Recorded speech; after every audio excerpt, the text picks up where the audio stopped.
friends, welcome to the YouTube channel of Sri Sagar Coaching Classes. To get more videos, please subscribe this channel.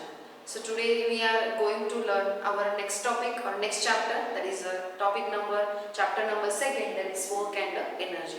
So in that chapter we have to see work and the energy and what is the relation between work and energy, law of conservation of energy and the free fall and mechanical energy. There are different types of energies, conversion of energies that we have to see in this chapter. So you have to observe here that the various activities are there. The girl is doing the study, then boy is playing the ball, and this girl is watching a TV, and this man is that lifted some bag. Okay, so these are the some various activities. Then we have a question that you can tell in which of the pictures above has a work been done. कोणत्या picture मध्ये work done झालेला आहे हे तुम्हाला सांगायचे. So there are in all pictures there is a work done because it is a mental work, this is physical work, mental work, and this is physical work. So we generally referred as a work as a both mental work and the physical work. We referred as a work. आपण कोणत्याही mental activity असो, physical activity असो, आपण त्याला work म्हणत असतो, बरोबर. So these all are doing the work. Okay, so the work is done here. But from scientific point of view, when do we say that the work was done? आपण scientific point of व्ह्यूने कधी म्हणू शकतो जेव्हा work done होईल, जेव्हा ऑब्जेक्टची displacement होईल तेव्हा काय होतं, त्याच्यावरती ॲक्ट होणाऱ्या फोर्समुळे त्याचं वर्क डन होत असतं. So when the object is displace, so work is done. So ball जो आहे तो बॉल त्याच्या हातामधनं खालीवर येतोय, सो त्याची डिस्प्लेसमेंट होते, सो वर्क इज डन, बरोबर. त्या बॉयची डिस्प्लेसमेंट होत नाही, त्याचं वर्क डन होत नाहीये, पण त्या बॉलचं वर्क डन होतंय. हा मॅन आहे that carry the bag, so it can change it's position. So force apply होतोय आणि त्या फोर्समुळे त्या बॅगची पोझिशन चेंज होते, so work is done here. Okay, so this is the in scientific way work is done. So in physics, work we deals with a physical work. So work is the product of displacement and the force. Means that when we say that the work is done, we say work is said to be done when we apply the force on the object, it causes a displacement. म्हणजे work done म्हणजे काय असेल तर एखाद्या ऑब्जेक्टवर तुम्ही force apply केला आणि त्या फोर्समुळे त्या ऑब्जेक्टची डिस्प्लेसमेंट झालेली, तर that is called as a work done. So we can generally say that the work is equal to force into displacement. So work is equal to काय झालं, फोर्स इनटू डिस्प्लेसमेंट. मग force आणि displacement जे आहे ते पण ज्या ठिकाणी आपण वर्क डन कॅल्क्युलेट करणार आहोत त्यामध्ये फोर्स ज्या डायरेक्शनला तुम्ही अप्लाय केला त्याच डायरेक्शनला त्याची डिस्प्लेसमेंट होते, बरोबर. मग या पद्धतीमध्ये आपल्याला वर्क डन कॅल्क्युलेट करणं सोपं जाते, कारण ज्या डायरेक्शनला तुम्ही फोर्स अप्लाय केला त्याच डायरेक्शनला त्याची डिस्प्लेसमेंट झाली. इथे अँगल वगैरे चेंज झालेलाच नाही, त्यामुळे तिथे वर्क डन करणं सोपं जातं. But in case of such things when we apply the force on the object in some angle, जर तुम्ही एखाद्या ऑब्जेक्ट वरती फोर्स अप्लाय केला पण त्याच डायरेक्शनला त्याची डिस्प्लेसमेंट जर झाली नाही तर त्यावेळेस तुम्ही वर्क डन कसं कॅल्क्युलेट करणार.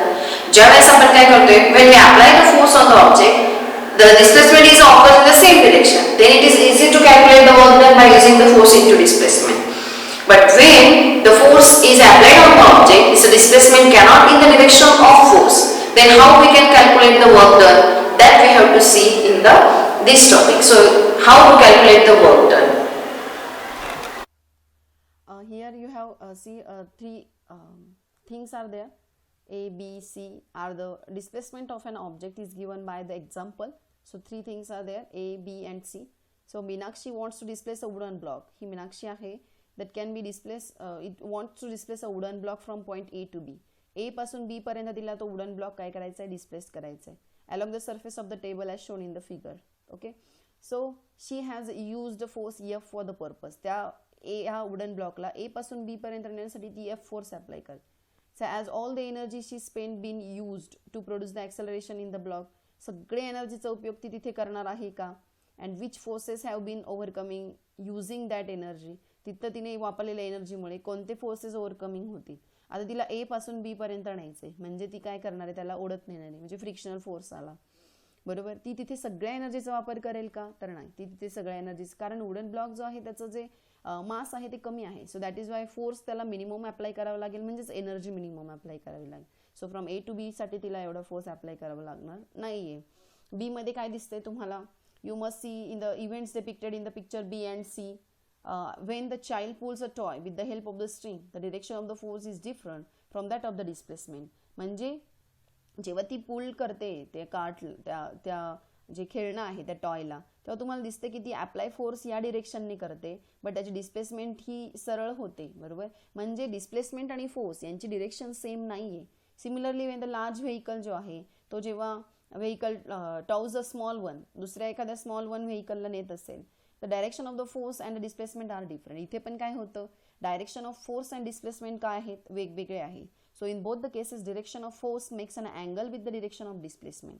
म्हणजे जो फोर्स आहे तो काय करतो, हा तुम्हाला दिसतो की ह्या मुलीने वापरलेला जो फोर्स आहे तो फोर्स हा त्याच्या डिस्प्लेसमेंट अशा पद्धतीने होते, बरोबर. म्हणजे डिस्प्लेसमेंट आणि फोर्स यांच्यामध्ये काहीतरी इथे अँगल बनतोय, बरोबर. So let us we have to calculate the work done in such a cases.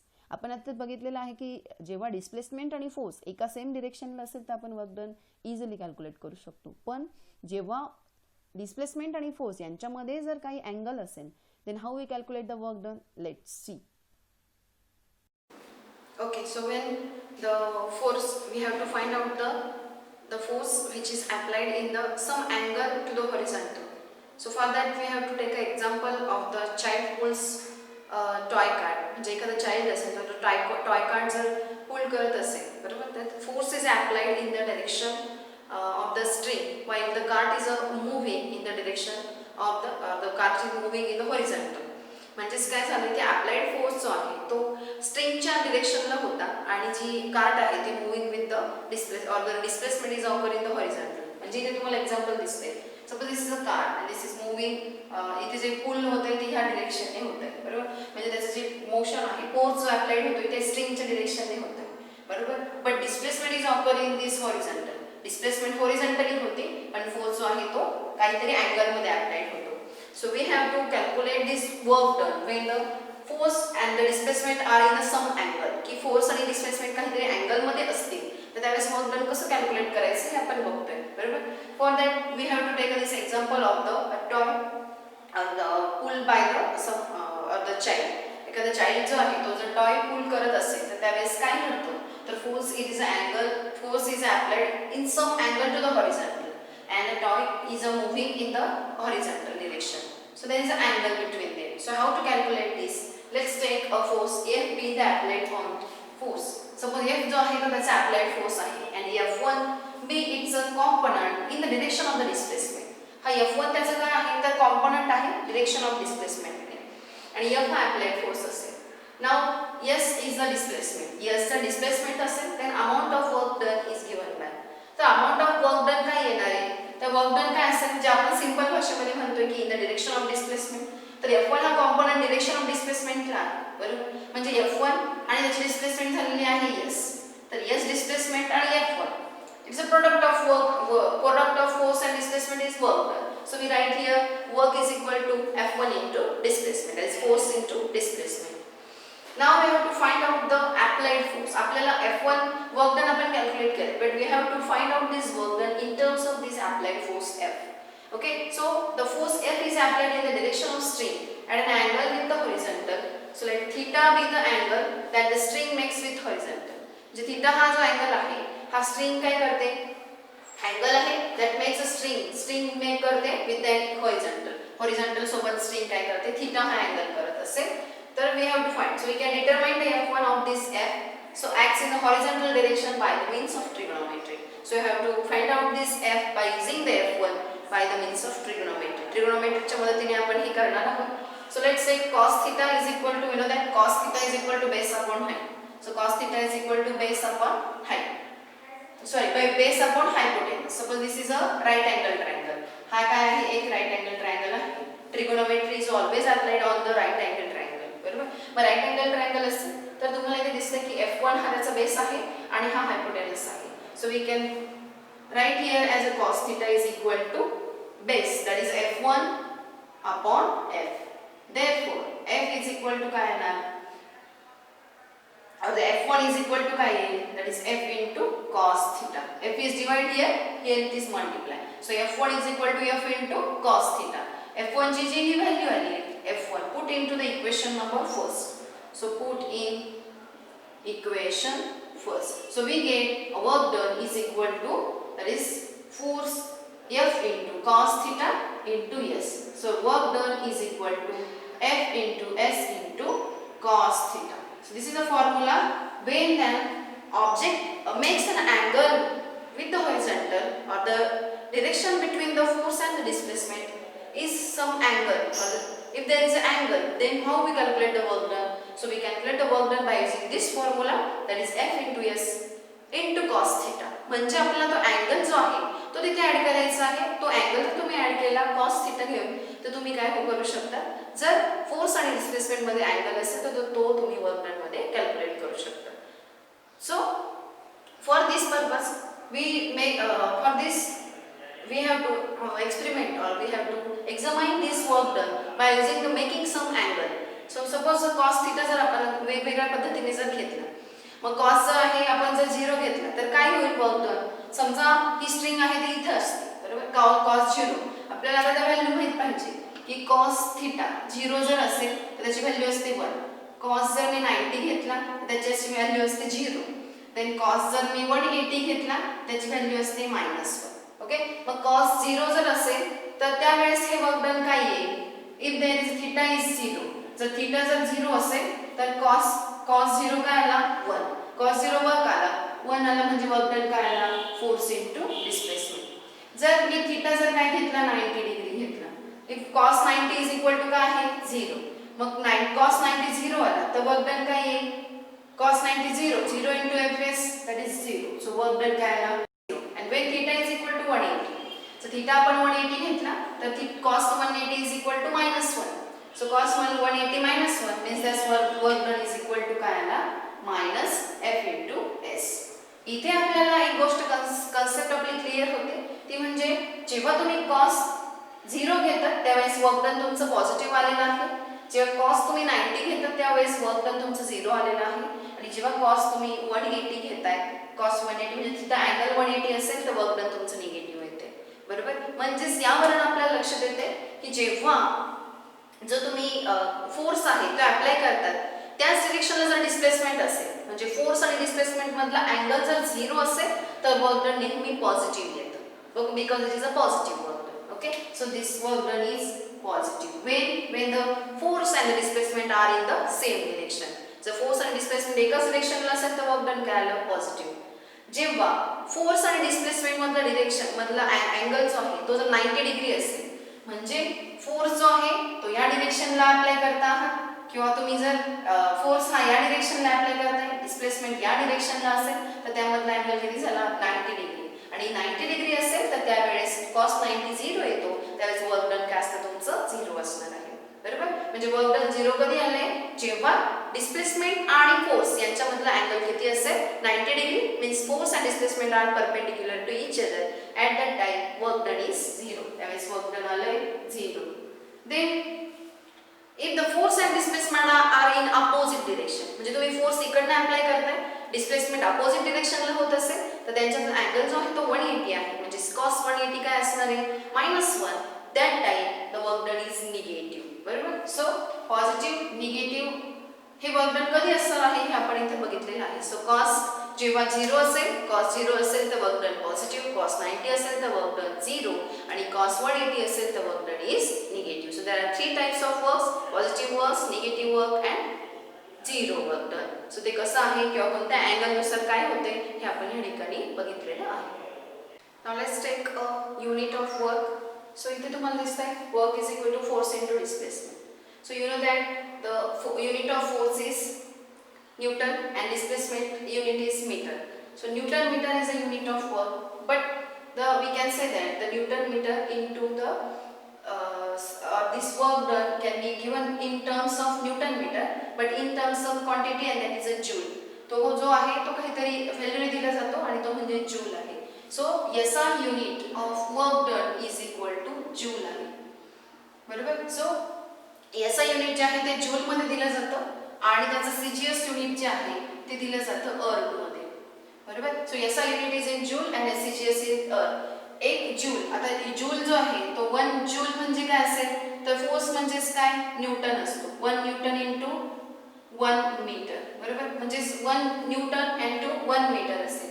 आता जूल म्हणजेच काय वर्क डन जे जूल मध्ये दिलं जातं म्हणजेच काय न्यूटन इंटू मीटर. मग 1 जूल जो आहे तो कसं येणार 1 newton into 1 metre. So give definition of 1 joule काय येणार when an object applied a 1 newton force when we applied the force of 1 newton on the object it displaced through the 1 meter then there is a work done is 1 joule. जेव्हा एखादा object जो आहे त्याच्यावरती जर आपण 1 newton force apply केला आणि तो 1 मीटर डिस्टन्सने डिस्प्लेस झाला तर त्याच्यावरती होणारं वर्क डन किती असेल 1 जूल असतं.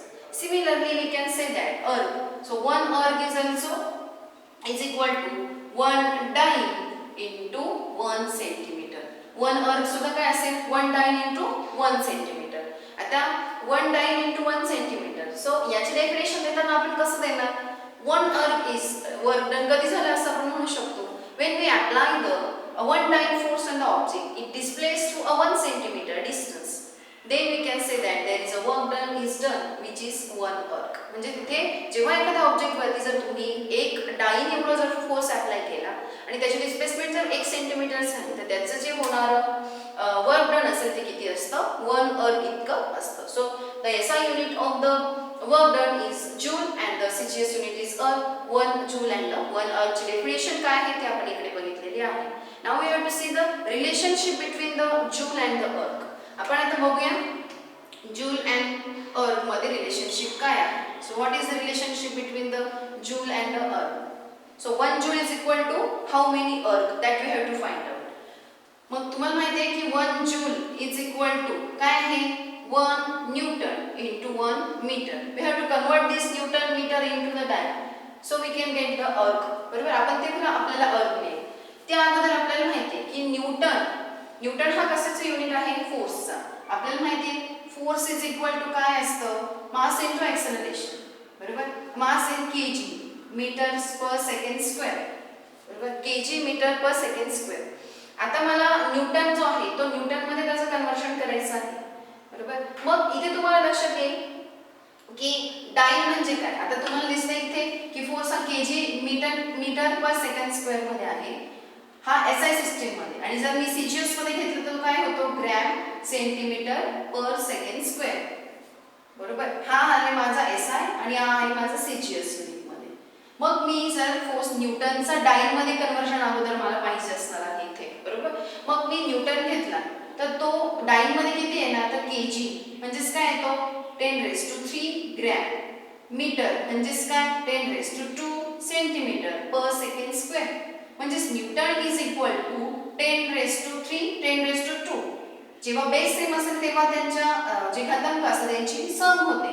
बरोबर इंडायसेसची सम होते. So 10⁵ gram centimetre per second square आणि हे म्हणजेच काय आपलं डाइन. बरोबर this is force it is in newton. बरोबर हे न्यूटन आहे आणि हे डाइन आहे कारण आपल्याला माहिती आहे एसआय सिस्टीम मध्ये फोर्सचं युनिट हे न्यूटन असतं KG metre per second square आणि सीजीएस मध्ये काय असतं ग्रॅम सेंटीमीटर सेकंड स्क्वेअर म्हणजेच dine. So we get 1 Newton is equal to how many dyne? 1 Newton is equal to 10⁵ gram centimeter is dyne. So we write here 10⁵ dyne. हे आपल्याला माहिती आहे आणि आपल्याला हे पण माहिती आहे की 1 meter is equal to how many centimeter? 10⁻² centimeter. So put this value here. We get 1 joule is equal to म्हणजे इथे न्यूटनचं डाइन मध्ये कन्वर्जन कुठून आलं तर हे यावरून आलंय केजीचं ग्रॅम मध्ये कन्वर्जन सेंटीमीटरचं सेंटीमीटर मध्ये conversion. So 1 Newton is equal to how many dyne? 10⁵ dyne. And 1 meter is equal to 10⁻² centimeter. So 10⁵ into 10⁻² dyne centimeter. So dyne centimeter म्हणजेच काय असतं अर्ग आणि 5 2 base same इंडायसेसची some. So 10⁷ dyne centimeter is erg. So 1 joule is equal to how many erg? It is 10⁷ erg. हे तुम्हाला paper मध्ये विचारलं जाऊ शकतं for the 2 marks. We can take here definition of work, then SI unit of work, CGS unit of work, 1 joule म्हणजे काय, 1 erg म्हणजे काय आणि relation between the 1 joule and the 1 erg. So all about the work that we have to see here.